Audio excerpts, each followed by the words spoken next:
The one commodity that is most valuable on this earth is time.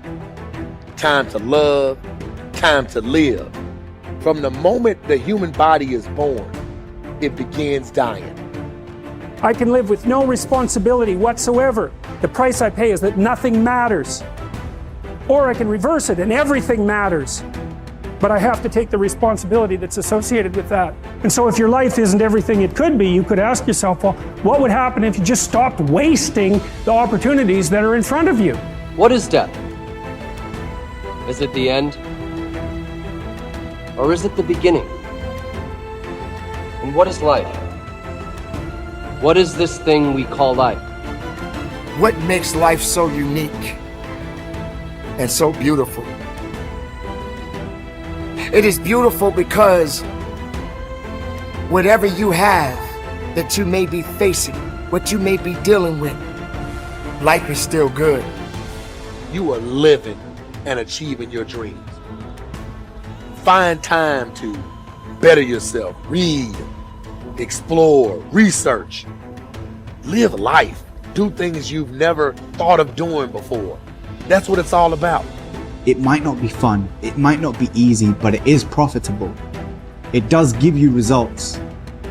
Think about all of the great people that we admire in our society and the things that they must have had to go through in order to make it look effortless. And one day you're gonna be great, but you think you got time. You think you got time, 18, 3 years from now, 5 years from now. I'm telling you, you deserve to be great now. And not only do you deserve to be great, there's some people in your life. You must be yourself if you want to experience your true purpose in life. If you're different, be different. Be different and do it with pride. If someone doesn't like it, if many people don't like it, who cares? Your life would feel better and richer if you had a goal, you chased that goal, you accomplished some things, and you would get this boost of confidence, you'd get this boost of self-esteem, like whatever it is that you're going to do. Learn from what you've just done, move forward. Learn from what you've just done, move forward. Repeat, repeat, repeat, all the way forward until one day you're going to get to the end of that tunnel and you're going to see the light. You need to take massive action. And if that doesn't work, try something else. If that doesn't work, try something else. Keep going with massive action and you will find the way because it will give you momentum. The time is now. The time is now to express and for people to believe in themselves. The time is now for it to be okay to be great. Listen to me, if you work for it, if you're willing to put in that sweat, that blood and those tears, baby, I'm telling you, you can have what you want, be what you want, do what you want. Are you hearing me? And start now. Start believing, start dreaming, and create the life and the person that you really want to see. I think it's good to remember that if we just go along with the crowd, we won't wind up with much more than the wish that we could do it all over again, and as far as we know, you can't.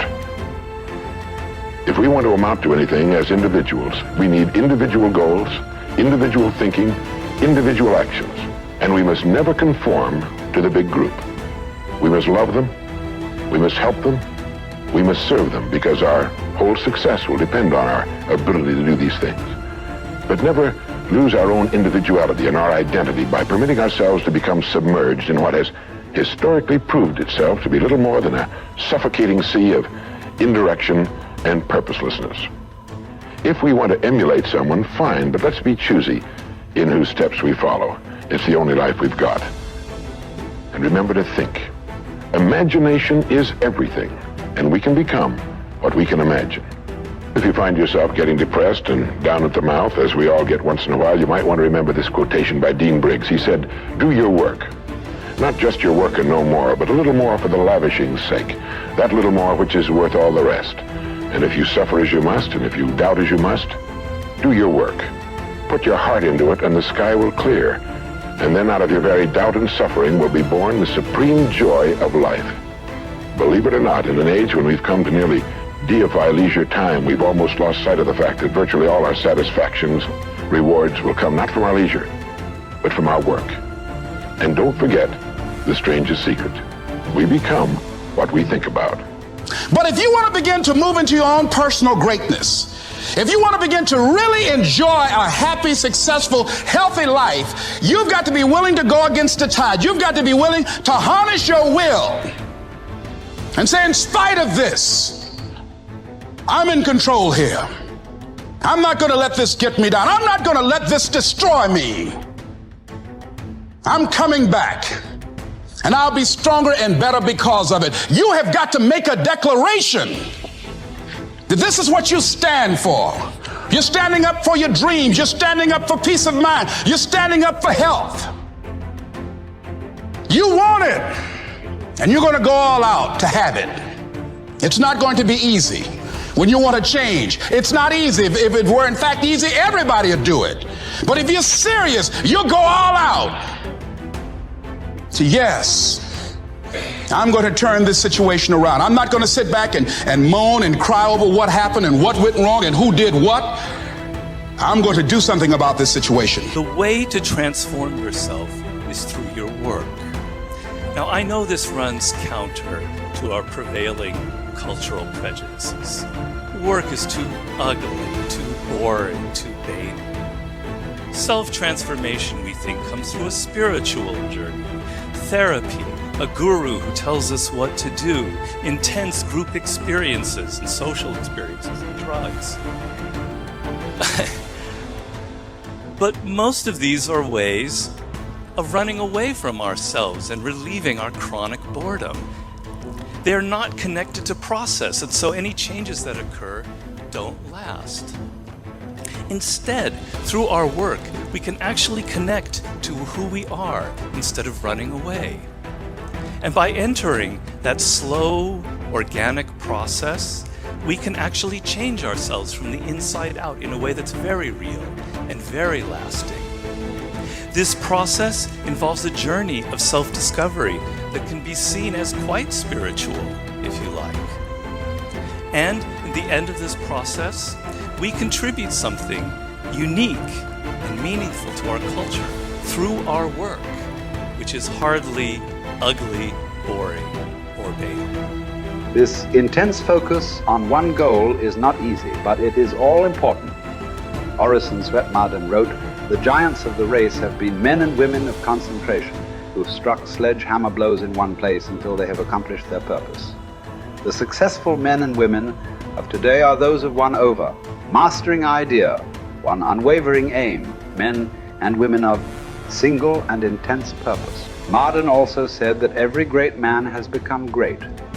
Every successful man has succeeded in proportion as he has confined his powers to one particular channel. Single-minded concentration in the direction of your dreams will intensify your desires and increase your emotional drive toward your goal. This intensity of concentration will activate the law of attraction and begin to attract people and opportunities into your life to help you to achieve your goal.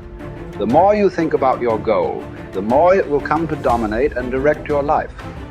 The more you think about it, the more rapidly you will move toward it, and it will move toward you. Great men and women are those who absolutely believe that they are put on this earth to do something wonderful with their lives. They have a vision of something greater or better than their current circumstances. Personal greatness means having a sense of destiny and a conviction that your thoughts and your imagination are the only real limits to your possibilities. William James said, compared to what we ought to be, we are only half awake. We are making use of only a small part of our physical and mental resources. Stating the thing broadly, the human individual thus lives far within his limits. He possesses powers of various sorts which he habitually fails to use.